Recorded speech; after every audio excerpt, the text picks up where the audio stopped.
Hello प्यारे बच्चों, कैसे हो आप सब लोग। बच्चों, लास्ट वीडियो में हमने क्लास 7 का 11 चैप्टर कंप्लीट कर लिया था, जो था कि हमारे शरीर में जो परिसंचरण तंत्र के बारे में मैंने पढ़ा था कि हमारा शरीर कैसे कार्य करता है, हमारे शरीर में ब्लड सर्कुलेशन कैसे जाता है, ये सब चीजें हम पढ़ चुके थे। आज हम अपना चैप्टर स्टार्ट कर रहे हैं 12th, जिसका नाम है पादपों में जनन। किसमें? पादपों में जनन। पौधों में वो पादप क्या होता है? पौधे होते हैं ना बच्चों, उनमें जनन प्रक्रिया कैसे होती है उसके बारे में पढ़ेंगे। जनन, जैसा कि आप जनन से समझ रहे हैं, प्रजनन जो क्रिया होती है बच्चों, उसमें क्या होता है, जब सेम जाति के जो आपस में प्रोडक्शन करते हैं, जनन करते हैं प्रक्रिया, और जिससे संतान उत्पन्न होती है, पैदा होती है बच्चों, वो क्या कहलाता है? जनन प्रक्रिया कहलाता है। ठीक है। जैसे मनुष्य जाति में मनुष्य मेल और फीमेल का जब प्रोडक्शन होता है, और उनके प्रोडक्शन से जो बेबी तैयार होता है, बोर्न होता है, वो क्या कहलाता है? हमारा जनन कहलाता है। ठीक है। हम इसमें बात करेंगे बच्चों पादपों में जनन की, कि पौधों में जनन प्रक्रिया कैसे होती है। ठीक है। तो बच्चों, पौधों में जनन प्रक्रिया दो प्रकार से होती है। इससे दो प्रकार से होती है। एक होता है हमारा अलैंगिक जनन, और एक दूसरा हमारा होता है लैंगिक जनन। ठीक है। अलैंगिक और लैंगिक जनन। ठीक है। तो जो बच्चों लैंगिक जनन होता है, अलैंगिक, उसमें देखिए इसमें क्या होता है। अलैंगिक जनन में इसमें पादप बिना बीज के ही नए पौधे या पादप उत्पन्न हो जाते हैं। इसमें ना बीजों की आवश्यकता नहीं पड़ती बच्चों। किसमें? अलैंगिक जनन में डायरेक्ट ही पौधे तैयार हो जाते हैं बिना बीज के ही। कि उसको जैसे हम बीज बोते हैं ना, हमने किसी तोरी का बीज बो दिया या घिया का बीज लगा दिया जमीन के अंदर, तब वो पौधा खड़ा हुआ, वो प्रक्रिया अलग है, वो उसको लैंगिक जनन कहते हैं। अलैंगिक जनन, इसमें हमें बीजों की आवश्यकता नहीं पड़ती, ये बिना बीज के ही पैदा हो जाते हैं। ठीक है। इसमें क्या होता है बच्चों, इसमें पादप के मूल क्या होता है? जड़, तना, पत्ती या कली, इनके द्वारा ही नया पादप बनता है। ठीक है। पेड़ ही, जो हमारा एक पेड़ है, उसी के या तो जड़ से दूसरा पौधा तैयार हो जाएगा, या तने से हो जाएगा, या पत्तियों से हो जाएगा, या कलियों से हो जाएगा। ये चार चीज है, जड़, तना, पत्ती या कली। इन चारों चीजों से ही जो फिर पौधा तैयार होगा बच्चों, वो किस प्रक्रिया से होगा? अलैंगिक जनन से। ठीक है। और ये सभी कौन है? पादप के कायिक अंग हैं। कौन से अंग है? कायिक अंग। ठीक है। फिर दूसरी बात आ जाती है बच्चों लैंगिक जनन की। इसमें क्या होता है, नए जो पादप होते हैं, नए पेड़ जो होते हैं, किसके द्वारा तैयार होते हैं? बीजों के द्वारा तैयार होते हैं। किसके द्वारा? बीजों के द्वारा। ये फर्क है बच्चों दोनों में। ठीक है। ये प्रक्रिया हमारी कौन सी कहलाती है? लैंगिक जनन। हम बात करेंगे अलैंगिक जनन की जो प्रक्रिया होती है बच्चों, उसके बारे में पढ़ेंगे। ठीक है। देखिएगा लैंगिक जनन में क्या होता है। लैंगिक में कायिक कलिया, पहली चीज है कायिक कलिया। कायिक हमने पढ़ा है, जो कायिक अंग है, इसमें जो कलिया होती है ना, ये मूल, पत्ते, तने, कलिया, इसके बारे में देखिए। पत्तियों के कक्ष में क्या होती है? लिखा हो, पत्तियों के कक्ष में क्या होती है? कलिया होती है। छोटे छोटे पार्ट्स होते हैं बच्चों। ये कलिया क्या करती है? अंकुरों के रूप में विकसित हो जाती है। किसके रूप में? अंकुरों के रूप में विकसित हो जाती है। देखिएगा उदाहरण दिया हुआ है क्रियाकलाप। आपने कलम लगाते हैं इसकी, गुलाब की। गुलाब का क्या आपने डायरेक्ट पेड़ उगता देखा है बच्चों? नहीं ना। उसका हम क्या करते हैं, कोई भी हमारा कलम का पौधा होता है, जैसे ये उसका तना है, तो उसकी नीचे से थोड़ी सी टहनी काट देंगे और ऊपर से काट देंगे। जो एक हम टहनी पूरी लेंगे, ऐसे काट के जो उसकी कलम लेंगे, उसको जब हम जमीन में लगाएंगे ना बच्चों, उसी से हमारा पौधा तैयार हो जाएगा, उसी से हमारे फूल लगने स्टार्ट हो जाएंगे। ठीक है। तो ये बात उसी की कर रहा है कायिक कलिया। जो हम तोड़ेंगे उसको, कली को काट के लगाएंगे, तने की किसी भी जो उसका तना होगा, जो उसकी टहनी होगी, उसको काट के लगाएंगे तो पौधा उग जाएगा। वो प्रक्रिया कौन सी है? अलैंगिक जनन। क्या हमने कोई बीज बोया? नहीं ना। केवल उसी की क्या ली? टहनी ली, तना, पत्ती, तना, मूल, जड़, इनमें से क्या लिया हमने? उसकी टहनी ली और उसको लगा दिया, हो गया हमारा पेड़ तैयार। ठीक है। दूसरी चीज, कायिक परिवर्तन द्वारा पादप कम समय में उगाते हैं। हम बीज का क्या होगा, पहले जो बीज बोएंगे बच्चों, पहले बीज होएगा, फिर उसकी छोटी सी कली निकलेगी, फिर पेड़ तैयार होगा। पर जो विधि है कायिक कलिया वाली, कायिक परिवर्तन वाली, इसमें क्या होता है बच्चों, जैसे मैंने ये कली काट के लगाई, ये कलम काट के लगाई, इसी से ही हमारा पौधा तैयार हो जाएगा डायरेक्ट। इसी से हमारे फल फूल आने लग जाएंगे। जो इसकी प्रक्रिया वो जल्दी होती है। ठीक है। अब फिर बात आती है बच्चों अलैंगिक जनन में मुकुलन की। किसकी? मुकुलन की। इसमें देखिए मुकुलन क्या होता है। सबसे पहले यीस्ट जानते हो ना आप?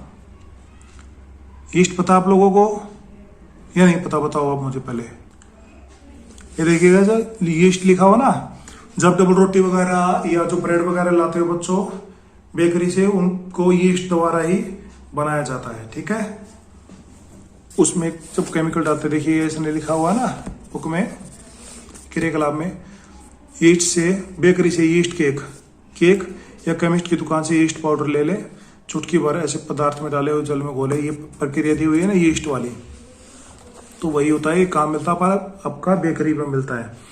इनसे जो आपके जितने बेकरी प्रोडक्ट्स बनाए जाते हैं वो यीस्ट की सहायता से बनाए जाते हैं। ठीक है, इसमें देखिए क्या है, यीस्ट एक एकल कोशिका जीव है। कौन सी है? एकल कोशिका। ये खुद से ही बच्चों प्रोडक्शन करती है अकेली ही, और ज्यादा मात्रा में क्या बनाती है? कोशिकाएं बनाती है। इसको किसी की जरूरत नहीं होती, इससे पार्टनर्स की जरूरत नहीं होती, खुद ही अपने आप। एकल लिखा हुआ ना, एकल इसीलिए लिखा हुआ है, अकेली खुद ही प्रक्रिया करता है और ज्यादा मात्रा में कोशिकाएं बनाता है। देखिएगा सेकंड पार्ट जो लिखा हुआ है, ये कोशिकाएं से बाहर निकलने वाले छोटे छोटे बल्ब मुकुलन कहलाते हैं। जो बने हुए यानी छोटे छोटे पदार्थ बल्ब जो बने हैं, ये देखिए जो प्रक्रिया बनाई है ना इसने, ये आप नंगी आंखों से देख नहीं पाएंगे, इसको सूक्ष्मदर्शी यंत्र से देखा जाता है। ये एक प्रक्रिया देखिएगा, जब ये प्रोडक्शन करती है आप खुद से ही, ये ऐसी में विकसित होता है। ऐसे ये बना, फिर नवीन मुकुलन बन के देखिएगा ये अलग। इसी तरह से पार्ट बनते बनते बहुत सारी बन जाते हैं और ये अपनी इनकी श्रृंखलाएं बढ़ जाती हैं। ठीक है, ये प्रक्रिया क्या कहलाती है बच्चों? मुकुलन कहलाती है, जो दिया हुआ देखिएगा। एक था यीस्ट से फिर इसने जब प्रोडक्शन की प्रक्रिया की तो विकसित हो गए, देखिएगा मुकुलन बन रहा है, फिर नया मुकुलन तैयार हो गया। इसी तरह से फिर आगे वाले से फिर एक और तैयार होगा, फिर एक तैयार होगा, ऐसी एक संरचना पूरी तैयार हो जाएगी बच्चों। ठीक है, ये इसमें लिखा हुआ है। थर्ड देखिएगा लिखा हुआ ना, ये वर्ती करके जन कोशिका से अलग होकर नई यीस्ट कोशिका बना लेते हैं। ठीक, ये हो गया हमारा मुकुलन। अब बात आती है बच्चों खंडन की। किसकी? खंडन की। आपने देखा हुआ तालाब वगैरह, ये जो जहां पानी खड़ा रहता है बच्चों, वहां पे हरे रंग की काई लग जाती है। काई जिसे आप बोलते हैं, चिकनी होती है बिल्कुल। कई बार पानी में उतरते टाइम हमारी पैर भी फिसल जाता है उस काई की वजह से ही। तो जो बच्चों काई होती है वो क्या कहलाती है? अपवंकी कहलाती है। क्या कहलाती है? अवपंकी। ठीक है, क्या कहलाती है? अवपंकी।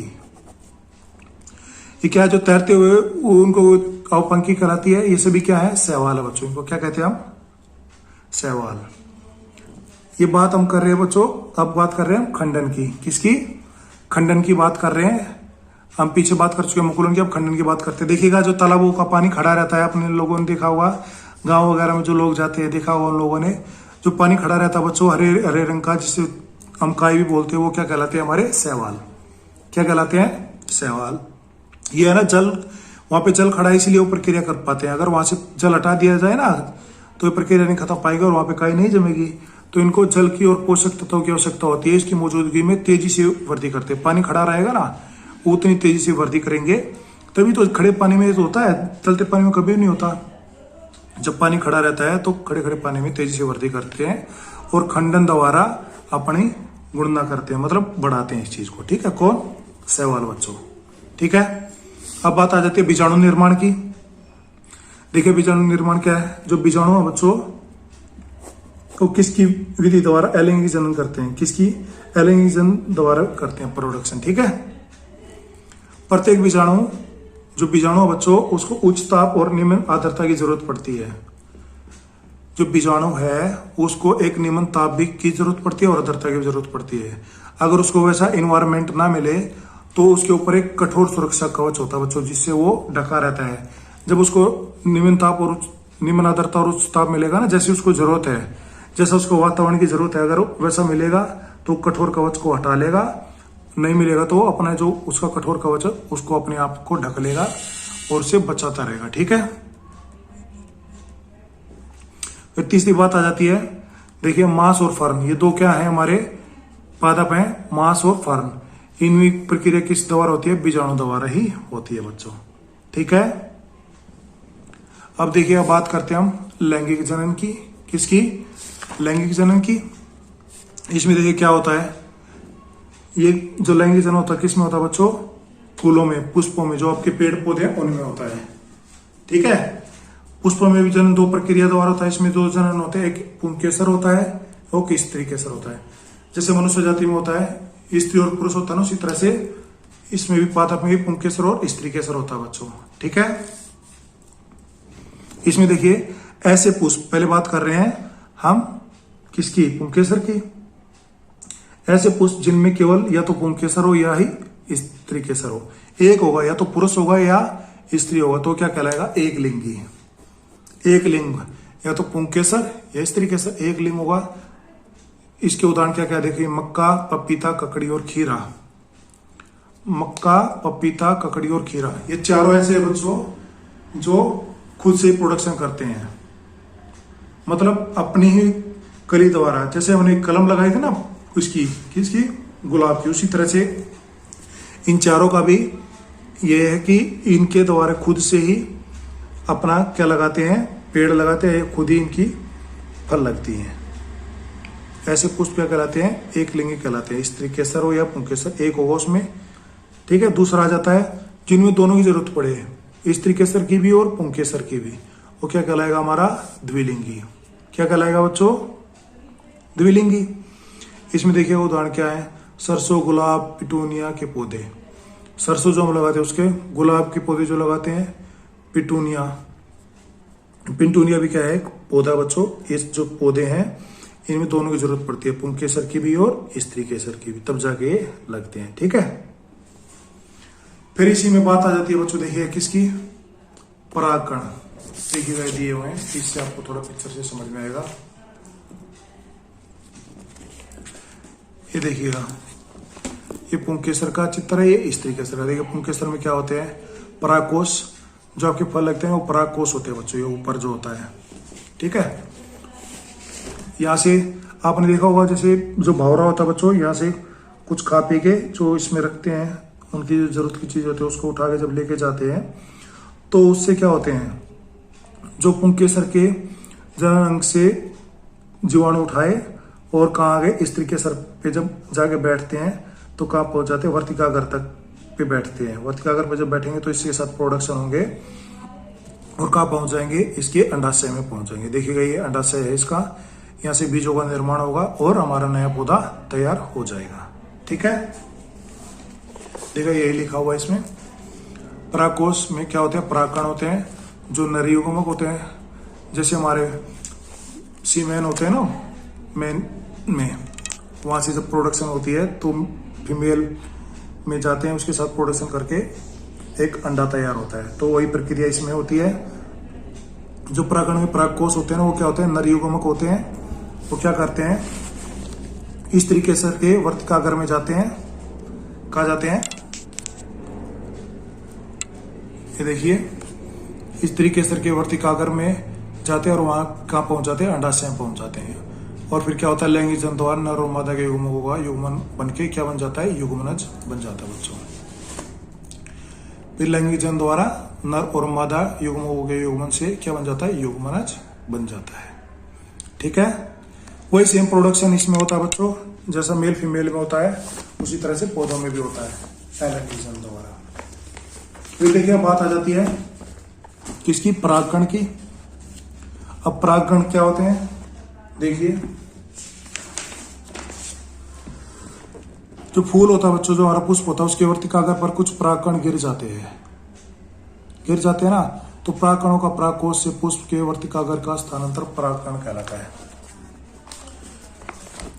यहाँ पर कुछ बीज पड़ेंगे, उनकी सहायता से वो कहाँ पहुंचेंगे, वर्तिकाग्र तक पहुंच के अंडाशय पहुंच जाएंगे, वहां से बीजों का निर्माण हो जाएगा। यही चीज उसमें लिखी हुई है, परागकण किसे कहते हैं, उसकी डेफिनेशन है। पुष्प के वर्तिकाग्र पर कुछ परागकण गिर जाते हैं। ठीक है, गिरे, वहां से क्या हुआ, वर्तिकाग्र तक होते हुए कहाँ पहुंच गए, हमारे अंडाशय में जब पहुंच जाएंगे तो ये प्रोसेस क्या कहलाएगा बच्चों, हमारा परागकण कहलाएगा। ठीक है, अब परागकण के भी दो प्रकार होते हैं बच्चों, एक स्वपरागकण और एक परपरागकण। स्व, जैसा कि नाम से पता चल रहा है, स्व खुद से ही उसी पुष्प के वर्तिकाग्र पर गिरना परागकण कहलाता है। मतलब उसके जो परागकण है उसी के फूल के ऊपर गिरे, जो पौधा उसी के ऊपर जब वो जाके गिरते हैं तो शव कहलाता है। और उसी पुष्प के, उसी पादप के, किसी फूल के वर्तिकाग्र से उठ के सेम कोई जो दूसरा पौधा उस पर जाके वो गिरे, यहां से उठ के हवा के द्वारा, वायु के द्वारा, पानी के द्वारा, जिसके भी द्वारा उठ के दूसरे पौधे पर जाकर गिरे तो क्या कहलाएगा हमारा पर परागण बच्चों। ठीक है, फिर बात आ जाती है किसकी, निषेचन की। जो हमारा अंडा तैयार होता है बच्चों, वो प्रक्रिया क्या है, निषेचन। देखिएगा, नर तथा मादा, वही अपोजिट जेंडर के युग्मों के युग्मन द्वारा बनी कोशिका क्या कहलाती है, युग्मनज। उनके प्रोडक्शन से बनी क्या कोशिका जो भी बनेगी वो क्या कहलाएगी, हमारी युग्मनज बच्चों। नर और मादा युग्मकों के युग्मन द्वारा बनी कोशिका कहलाती है हमारी युग्मनज। फिर नर और मादा के युग्मकों के युग्मन का प्रक्रम क्या कहलाता है, निषेचन। जो इनका प्रोसेस होता है बच्चों, प्रक्रम होता है, उसे निषेचन कहते हैं। और जो इनके द्वारा कोशिका बनती है उसे युग्मनज कहते हैं। ये बात याद रखना, जो कोशिका बनती है वो युग्मनज होती है, जो इनका प्रक्रम होता है, प्रक्रिया होती है, वो क्या कहलाती है, निषेचन कहलाती है। ठीक है, और युग्मनज पूर्ण में विकसित हो जाता है। युग्मनज मतलब अंडा, जो एग तैयार होता है वो किस में तैयार हो जाता है, भ्रूण में विकसित हो जाता है बच्चों। ठीक है, अब एक छोटी सी बात और है, जो बीजों का परिकरण कैसे होता है देखिएगा। लिखा हुआ, प्रकृति में एक प्रकार के पदार्थ, पादप विभिन्न स्थानों पर उगाए जाते हैं, पाए जाते हैं ना। और किसके कारण पाए जाते हैं, देखिए वही चीज इसने लिखी हुई है बच्चों इसमें। इसको हमने मेन पॉइंट को हेडलाइन किया हुआ है। ठीक है, पादपों के बीज के परिकरण से लाभ होता है। इससे एक ही प्रकार के पादप नवीविधों में सूर्य के प्रकाश, जल और खनिजों द्वारा परस्पर संभावना कम हो जाती है। लिखा हुआ ना, एक ही प्रकार के पादप को नवोद भेदों क्या होता है पता है, नए पौधे उगना बच्चों। ये लिखा हुआ ना, नवोद भेदों क्या होता है, ये लिखा हुआ नए पौधे। ये किसके द्वारा होते हैं, जब कई बार तेज आंधी आती है बच्चों, या हवाएं चलती है, ये धूल मिट्टी के कण के साथ, या हमारे कम कई बार खेतों से गुजरते हैं, कई बार हमारे देखा हुआ ना कपड़ों पर चिपक जाते हैं कुछ पौधों के पार्ट्स, तो उनके द्वारा वो थोड़ी सी आगे जाके कहीं पे भी जाते हैं तो हम उनको झटकाते हैं, वहां जाके गिर जाते हैं, तो वहां पे नया पौधा तैयार हो जाता है।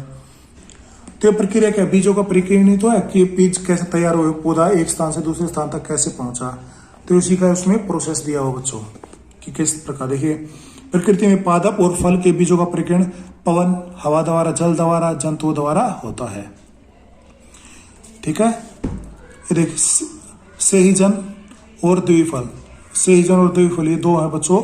ये कैसे होते हैं, पंख युक्त बीज होते हैं, इनपे पंख से लगे होते हैं, और ये हवा द्वारा उड़ के, जब हवा आती है तो टूट के हवा द्वारा उड़ के कहीं और चले जाते हैं, और वहां जाके जहां पर गिरेंगे वहां पे नया पौधा तैयार हो जाता है। दूसरा कह रहा है, घासों के हल्के बीज व आग के रोम युक्त बीज। जो घास के बीज होते हैं बच्चों, वो कैसे होते हैं, रोम जैसे हमारे बालों जितने पतले पतले होते हैं वैसे बीज होते हैं ये, और ये भी हवा द्वारा उड़ के दूसरे स्थान पर पहुंच जाते हैं और उग जाते हैं। ठीक है, अब देखिए कुछ बीज कैसे होते हैं, जल द्वारा परिकीर्ण होता है। जल द्वारा कैसे होता है, देखो ऐसे बीज क्या होते हैं, फलों के आवरण स्पंजी तथा तंतु में होते हैं। तंतु देखे होंगे ना आपने, छोटे छोटे तंतु जो होते हैं, जब हम खेतों में पानी वानी डालते हैं उन पौधों में, तो वो उसमें जाके गिर जाते हैं बच्चों। फिर पानी का आपको पता, भाव जिधर भी डलाना होगा उधर बह जाएगा, फिर जिधर पानी उसको लेके जाएगा, जहां पानी रुक जाएगा वहां जाके पौधे उग जाएंगे। तो ये इस चैप्टर में दिया हुआ था बच्चों। ठीक है, ये था आपका पादपों में जनन की, पादपों में जनन कैसे होता है। ये आलू का भी देखिएगा चित्र, आलू में देखा होगा ना आपने, छोटे छोटे गड्ढे होते हैं, उनकी आंखें होती है, उनके द्वारा ही उसको अगर जड़ में जमीन में गाड़ दिया जाए तो उनसे नए पौधे तैयार होकर नया आलू तैयार हो जाता है। तो ये प्रक्रिया थी बच्चों पादपों में जनन की। आई होप आप सब लोगों को समझ में आई होगी। अगर आपको वीडियो बच्चों अच्छे लगे तो वीडियो को लाइक और सब्सक्राइब कीजिए। ठीक है, bye bye, take care. Next video के लिए इंतजार कीजिएगा बच्चों, तब तक के लिए बाय बाय, टेक केयर।